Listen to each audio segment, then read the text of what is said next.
ఈ షాప్లో 4000 వేసినాం పైన. ఇంత దొరికింది ఇదంతా.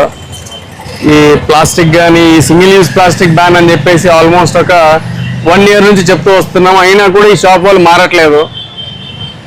నెక్స్ట్ అఫెన్స్ నుంచి ఆదోన్లో ఏం జరిగినా కూడా ఒక 20,000 రూపాయల పెనాల్టీ మినిమం వేసుకొని వెళ్తాం ఇప్పటి నుంచి.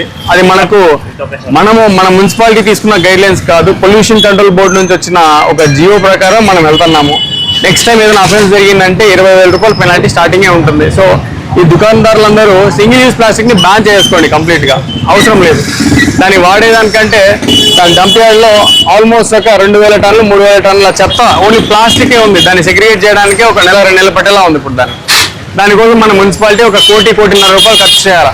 దాని బదులు అదేదో ఎట్లాగో దాన్ని తీసుకునే ప్రజల డబ్బుల నుంచే కదా వాడేది, అదేదో ఇక్కడే చేస్తాము. ఈ అమ్మే వాళ్ళ దగ్గర నుంచి వాళ్ళకే పెనాల్టీ చేసి వసూలు చేసి వాళ్ళనే మారుస్తాం.